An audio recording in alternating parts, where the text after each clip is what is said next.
David Icke was born in Leicester, England on April 29, 1952, and he was clearly very pleased to be here. His was a working-class background in post-war England. He felt from an early age that he was here to do something, although he didn't know what.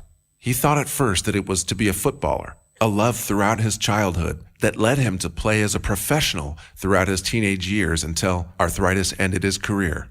He went on to be a journalist and BBC presenter, becoming a well-known face on British television for many years. He was also a national spokesman for the British Green Party in the 1980s, before the day his life was to change forever. For a year throughout 1989, he felt a presence around him. When he was alone, he felt that something else was always there, and it became ever more tangible. This led him to a professional psychic, Betty Shine, to see if she would pick up what was happening to him. He told her nothing about his experience, but she said that a presence was communicating to him through her. She said David was going out on a world stage to reveal great secrets.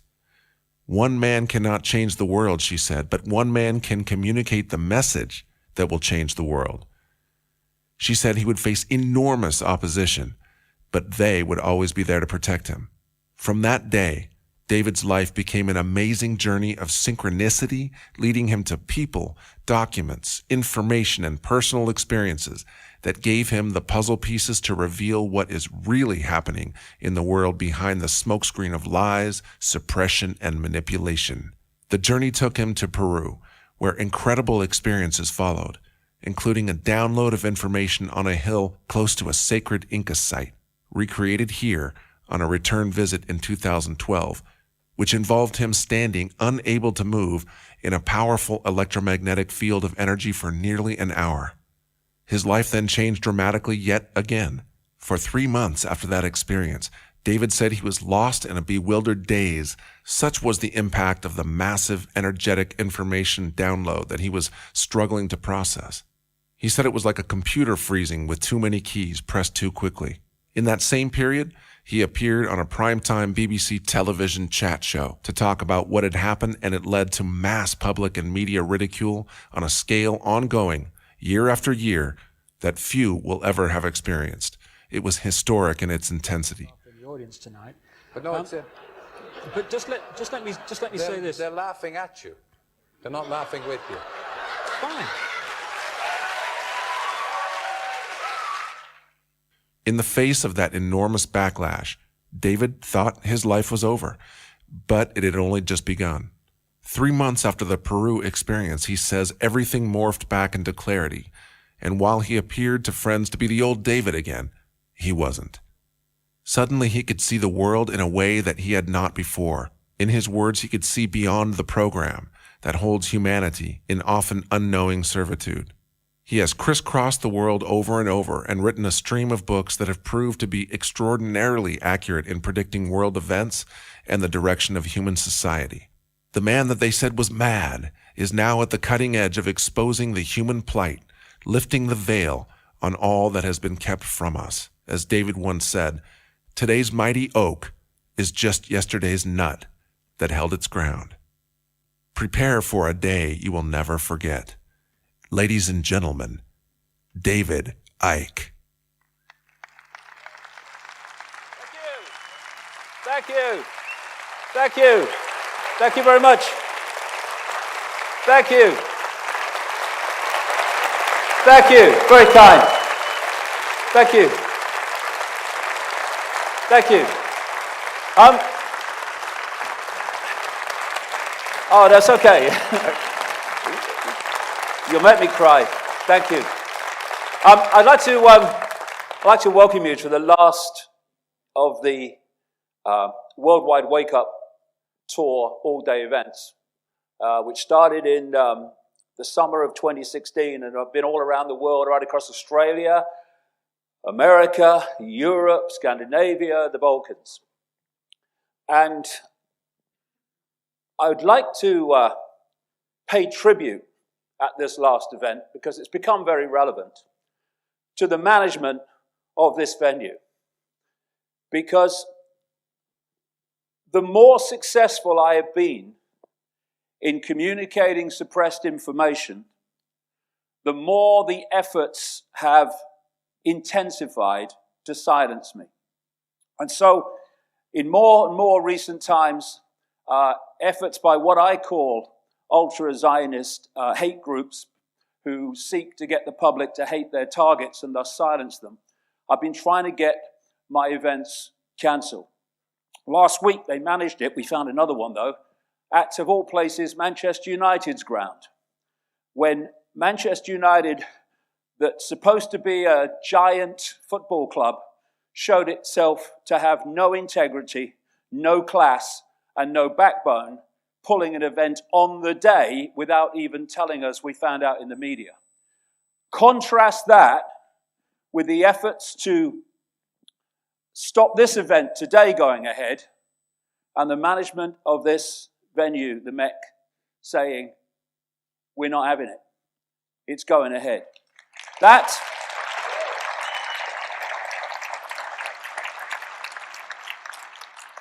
is the backbone and the integrity we need to meet this now war on freedom of speech that's coming from every angle. And two things. One,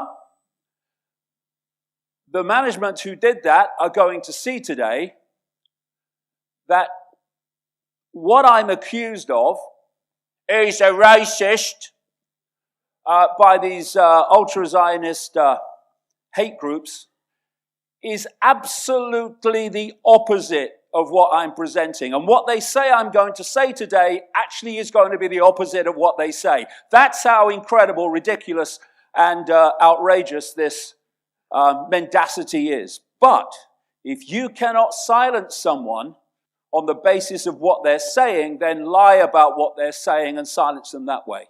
And the other thing that people are going to see today is the real reason, as this day unfolds, the real reason why there is this gathering hysteria to silence me.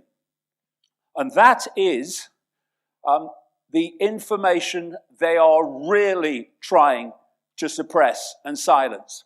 And it's got nothing to do with race or racism, and everything to do with controlling the narrative so that only one version of world events ever gets heard, and thus no one questions it. But I should be, and I am, greatly encouraged by this hysteria, this efforts to silence me, not least because of this famous quote by Mahatma Gandhi. First they ignore you, then they laugh at you, then they fight you, then you win. Well,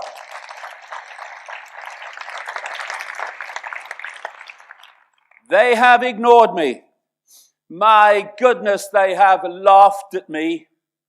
And now they think they have to fight me. And I won't be fighting them. I don't want to fight anybody. I'm just going to do what I do. They can fight me if they want. But fighting me is just one step from then you win. And it's not me winning. It's freedom winning. It's freedom of expression winning. It's free debate and free discourse winning. And we will. And we frickin' will. Now, the irony is that apparently for much of the last nearly 30 years that I've been on this journey, I was mad. I wasn't dangerous. I am now, apparently.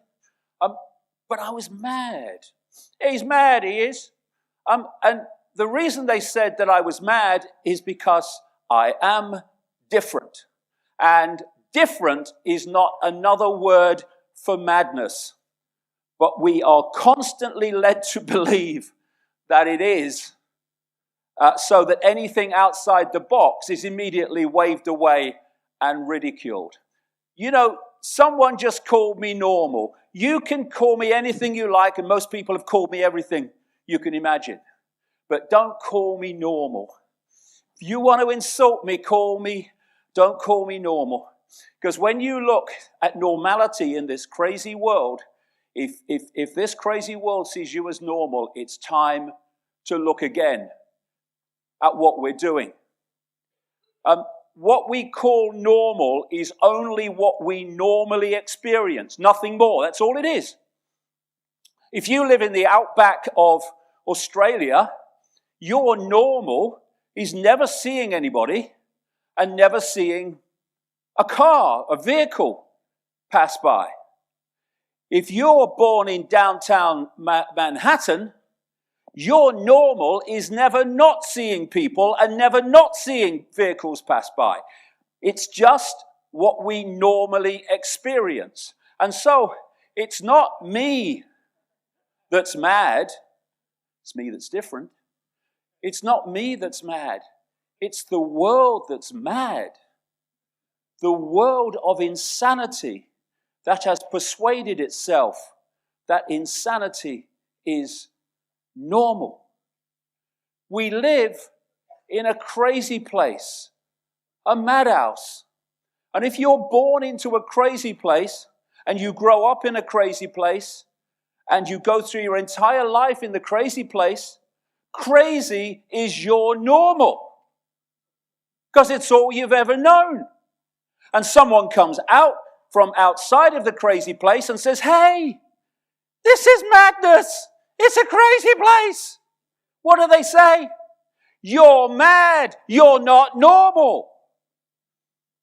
It's exactly what happens in this madhouse to anyone that challenges convention. Here's a great quote. Birds born in a cage think flying is an illness. Exactly. Another thing about a crazy place, an idiot is a genius to another idiot. So this crazy place fates idiots, puts them into power, builds statues to them. Then knocks them down these days. So what we're going to do today is take a journey through the madhouse. And I'm going to use this symbol of the rabbit hole. And with each section, I'm going to go deeper and deeper and deeper into the rabbit hole. And my goodness, when we get further into the day, we're going to go into some strange places. But I'm going to start outside the rabbit hole. What people call the real world, the world that people perceive every day.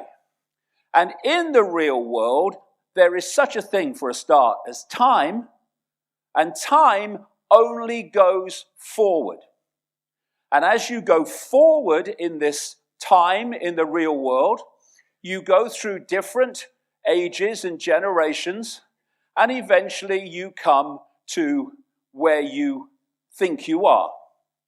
And on that process of time at first existing and then only going forward, it means that wherever you are in this sequence, you believe to be yourself to be on the cutting edge of evolution. Evolution can't go backwards, can, but not in the real world. It can't. And in this forward passage of time, we evolve. So we go from a position where particular bloodlines, interbreeding bloodlines, automatically go into the positions of power as kings and queens and monarchs as a result of their bloodline. And then, apparently, we moved on, and we moved on to dark suit politicians. And there, because we moved on now, they're there only for the benefit of the people. They only have the best interests of the people at heart in this real world. Democracy and freedom in the real world are interchangeable. They both mean the same thing. They don't, but that's what we're led to believe. In the real world, governments are good. One thing to remember, governments are good. And those that governments bomb and do this, they're evil. They're always evil. Anyone governments bomb. Got to remember that one. Terrorism in the real world is bad. Bad. But governments fighting terrorism and doing this to civilian areas is good. Fighting terrorism, all good. Everything is black and white. Everything is them and us. Everything is bad guys and good guys. No shades of grey, no peripheral vision, nothing. Black and white. In the real world, they must know they're the government. They must know they're scientists. They must know they're doctors. They must know they're teachers. They must know they're professors. They must know they're journalists. I'll just throw that one in as a bit of light relief early on, wake everybody up this time of the morning. And all you have to do in the real world to find out what's happening is watch the evening news. Good evening. Bullshit. Good night. Night after night, day after day after day. In the real world, life is random. Nothing's connected. Everything's apart from everything else. It's all happening by accident. And the real world, is solid. Ooh, it's solid. Therefore, it's limited. Reality in the real world is a mystery. Ooh, where are we? And who we are, the very essence of who we are, apparently, is a mystery. Ooh. Now that and so many other elements are the pillars of this real world perceptual prison. And every single one of them, everyone, is an illusion. We should not confuse truth with what we believe. Big mistake that so many make. We are at the cutting edge of evolution. Cutting edge. Cutting edge. Cutting edge. Now we are we? Cutting edge. Cutting edge. Cutting fricking edge. Oh, look, where? What time's the game show on? Oh, gee. The world is mad. And once you realize that, it all makes sense. It's not you that's mad. It's the world you live in. And people make this mistake. Oh, it must be me. No, it's not you. The freaking world's mad. Once you realize that, that's why they do that. It's crazy. Yes, exactly. Then comes the question, why is it crazy? Because it's not crazy by accident. There's method in the madness. Why is the world an inversion? Why is it upside down? Because it is. This is a great quote from a guy called Michael Elner. Just look at us. Everything is backwards. Everything is upside down. Doctors destroy health. Lawyers destroy justice. Universities destroy knowledge. Governments destroy freedom. The major media destroy information. And religions destroy spirituality. The upside down world that we live in. And Alice in Wonderland. Nothing would be what it is, because everything would be what it isn't. And contrary-wise, what it is, it wouldn't be. And what it wouldn't be, it would. You see? And I just described the world. And all this is happening by chance. You must be joking. And I have this phrase, my dot is the only dot. And this is what holds so many people in servitude to their dot. Their dot might be their career, it might be their family, it might be a football team. It might be anything that they choose to focus upon. And nothing wrong with that. Nothing wrong with any of that. But if you focus on a dot so closely, you lose peripheral vision. Put anything in front of your eyes like that. You've got no peripheral vision. You can only just see that. And it's in the peripheral vision that all this manipulation that I'm talking about goes on. And if you're focused on a dot, you're not going to see it. If you see the pieces, the dots, only, and not how they fit together, no one will ever be able to see what's going on in the world. And that's why the world is presented to us as unconnected dots and random events. People are so obsessed with the twigs that they can't see the forest. And it's at the forest level that it all fits together, where you see the tapestry and not just the strands. And it's, whoa, so that's what's going on. Life is not unconnected. On every single level of experience and reality, everything is connected and is ultimately one consciousness. But to see this picture, we have to answer these questions. Where are we being taken day by day? How are we being taken there? Who is taking us there and why? And I'll answer those questions before the day is out. And we'll start with this one. Where are we being taken? Like I say, day by day by day, and ever more obviously, we're being taken here to what I call the Hunger Games Society.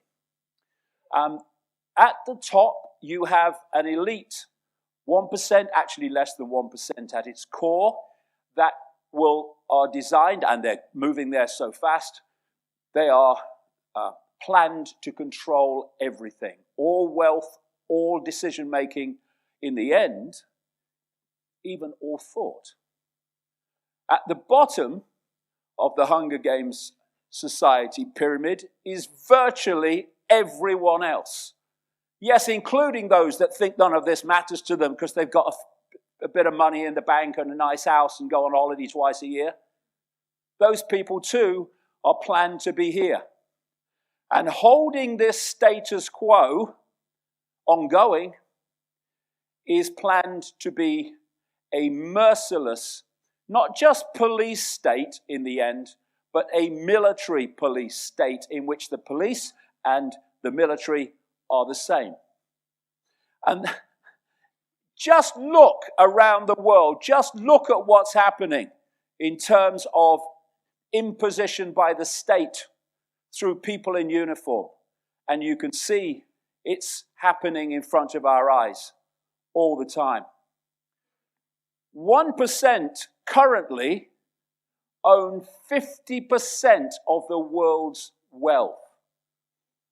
The Hunger Games Society is not coming, it's here. It's just a case of how extreme we allow it to be. Or we roll it back. What a great idea.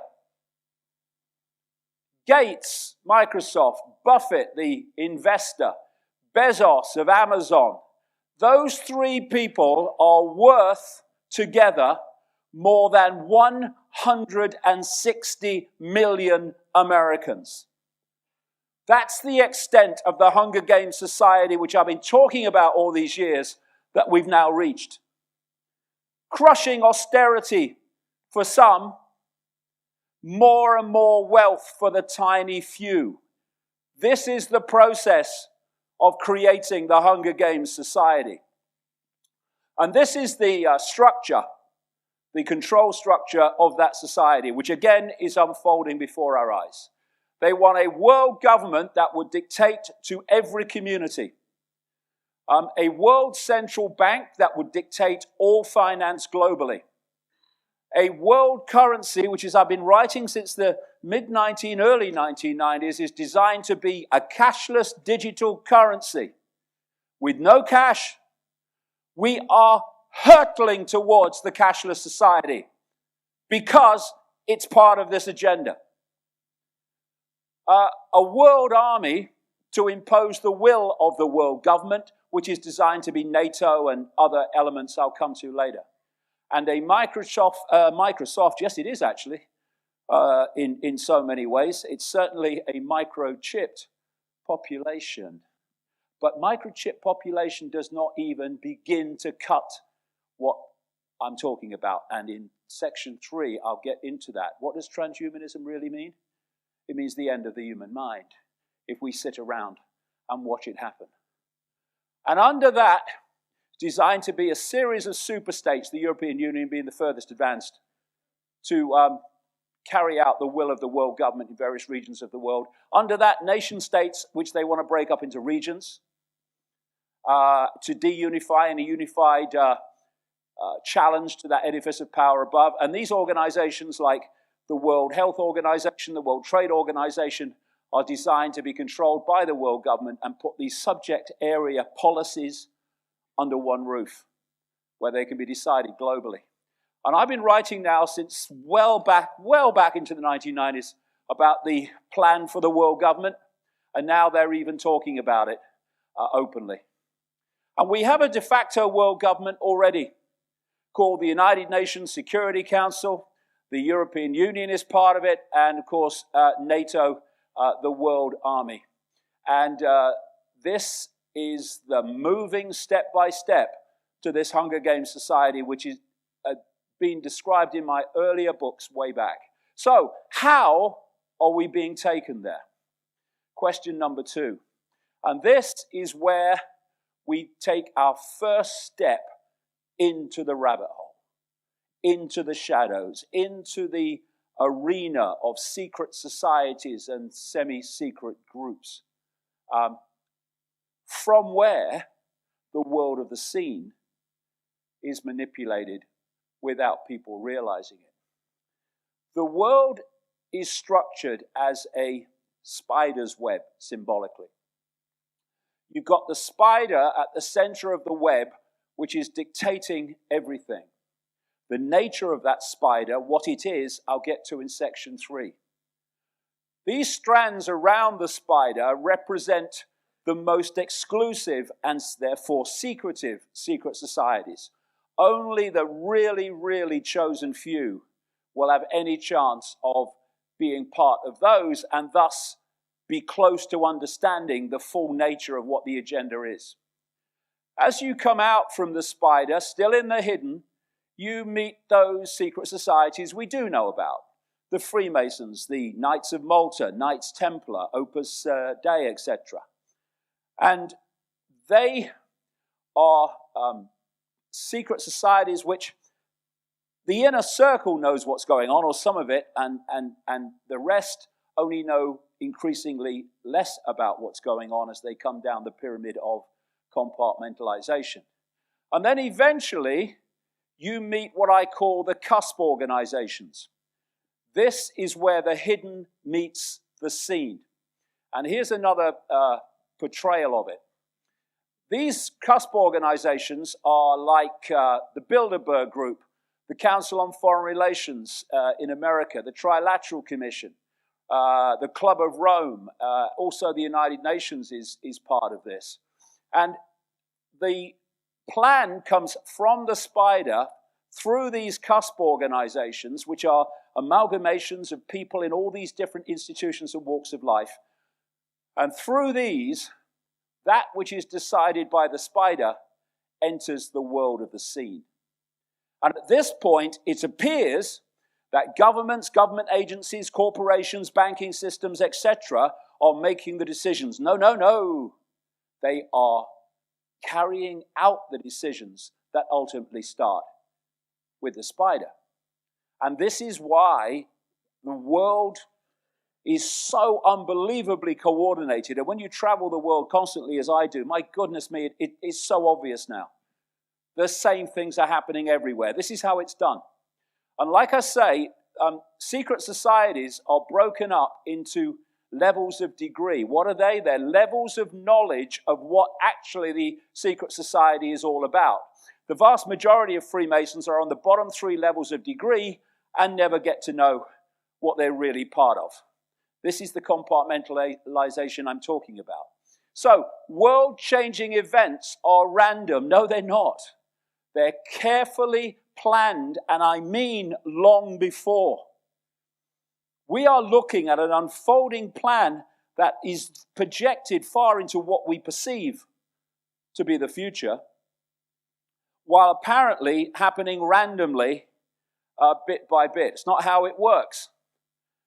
Prophecy. Prophecy about what is coming is not prophecy. It's just knowing what the agenda is. The reason, or a major reason, why so many more people around the world are now looking at my information is because what I wrote in books in the 1990s is now happening now all the time. Why? Because I sat in a darkened room and pulled it out the ether? No. Once you break in to this projected agenda through hard work, research, and effort, you can access this projected plan for the world. Unless someone comes in, that is what the whole point of what I do and others do, is to create this intervention. Unless there's an intervention to stop that plan unfolding, that plan will unfold. Therefore, if you can access what the plan is, you can predict the future. The idea is not to be predicting the future accurately, but for what they plan not to happen. And that's exactly what these two people were doing. George Orwell in his book 1984, published in 1948, and Aldous Huxley in his book Brave New World, published in 1932, they weren't coming purely from their imagination. They'd accessed this projected agenda, and therefore they could accurately, unless there was an intervention, predict what was happening. This is why these two books are proved so extraordinarily prophetic in terms of current events. It wasn't just a story, it was knowledge of the future, a future that is now. And I'm not going to read all this stuff, you'll be delighted to know, but this guy's very, very interesting. In 1969, going on this theme of being able to predict the future if you know the agenda, this guy, Dr. Richard Day, he was a Rockefeller family insider. He was an executive of Planned Parenthood, which was a Rockefeller organization that actually started out as a eugenics organization originally. I say originally. He, for some reason no one knows, he addressed a meeting in Pittsburgh, Pennsylvania, in 1969 of pediatricians. And he asked them to turn off recording equipment and not to take notes because he was going to tell them how the world was going to change, because what he represented was going to change it. What he said that day, compared with current events, is so phenomenally accurate, not just in theme either, in fine detail often. The World Wide Web, we're told, was invented in 1989. Richard Day described it in 1969. Smart TVs that can film and record you in your own front room, and we're only seeing Mark 1 and 2 of them now, not where it's meant to go, were supposed to have come out around 2008. Dr. Richard Day described them in 1969. George Orwell described them in 1948. He called them telescreens. This is something that is not random. It's not a real world. It's a world of illusion. And the reason we don't know about it, until now, is this, what I call the program. The idea is to hoard knowledge, advanced knowledge, nature of reality knowledge, technological knowledge, knowledge of the agenda at the top of this global pyramid, just another way of symbolizing the spider's web, and to keep the target population in ignorance of that knowledge so they don't know what the hell's going on. Control perception and you control reality. And to control perception, you need to control information received from which we form perception. And this is the stadium on which everything is played out. Everything. When there's a few of you and you want to control the great many, you can't do it physically. They're planning to do that through transhumanist technology, as I'll come to, but they have not been able to do it so far. You have to get the population you're targeting to have perceptions that suit your agenda, so they will then, from those perceptions, behave in ways that suit your agenda. And this is basically a description of various scientific studies about the herd mentality. A tendency, this is about humanity, a tendency by the vast majority to follow on mindlessly without resistance. That is the program that I'm talking about. The idea is to get the population to see the world through the system's eyes, and thus be no problem for the system. This guy's called Edward Bernays. He's known as the father of PR, another word for lying. And he wrote this book in 1928. This is not new. And he said this, a book called Propaganda. We are governed, our minds are molded, our tastes formed, our ideas suggested, largely by men we have never heard of. In almost every act of our daily lives, whether in the sphere of politics or business, in our social conduct or our ethical thinking, we are dominated by the relatively small number of persons who understand the mental processes and social patterns of the masses. It is they who pull the wires which control the public mind, the public perception. He said the secret was engineering the consent of the people in order to control and regiment them according to our will without their knowing about it. He described this as the true ruling power in our society, and he called it the invisible government. Exactly what it is. And there are many social engineering organizations around the world who are there to manipulate the public perception in that way described. And this is one of the most famous of them, perhaps the most famous, the Frankfurt School of Social Engineering, formed in the Rothschild city of Frankfurt in the 1920s. And this was their wish list they started out with. Started out in Frankfurt, then it moved to other places, ended up in California, where all political correctness came out of, as I'll get to. This is where it came from. And this was their wish list all that time ago. The creation of racism offenses, continual change to create confusion, the teaching of sex to young children, huge immigration to destroy national identity, the promotion of excessive drinking, emptying churches, in other words, undermining any form of social cohesion, legal system with bias against victims of crime, dependency on the state or state benefits and then pulling them once dependency is achieved. This is what the Hunger Games Society is about. Control and dumbing down of the media, brackets achieved. Encouraging the breakdown of the family. Now that last one is on virtually every wish list of social engineering organizations I've seen.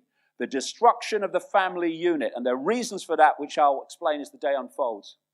So this is the life program, the perception download that people are put through from cradle to grave to download perceptions the system finds acceptable to its agenda. First of all, you come out of the womb, hello world, and the first stage of programming is the parents. And the parents have been through the process that you're about to go through, have bought the program, not everybody, but most people, and out not thinking they're doing the best for the child, they pass the program on immediately to the child in terms of perceptions of reality. In a ludicrously short time, what is it now, 4 years? You've just arrived in the world, blinking. And suddenly, in 4 years, you're sitting at a desk in front of an authority figure, being told what's right, what's wrong, what is, what isn't, what's possible, what's impossible, who you are, who you're not, when you can go to the toilet, when you can eat, when you can talk, when you have to be there, when you can go home. You've only just frickin' arrived. It's madness. Control perception and you control reality. Education is not about educating. It's about programming. Programming a perception for life that suits the system. That's why they do it. It's child abuse. And what does school teach children? Truth comes from authority. Intelligence is the ability to remember and repeat. Accurate memory and repetition are rewarded. Non-compliance is punished.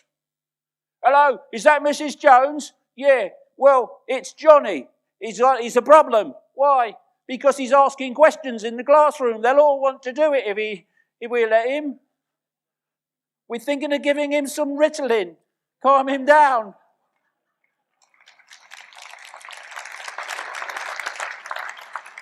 Conform intellectually and socially. Lesson for life. The system knows best and is always right.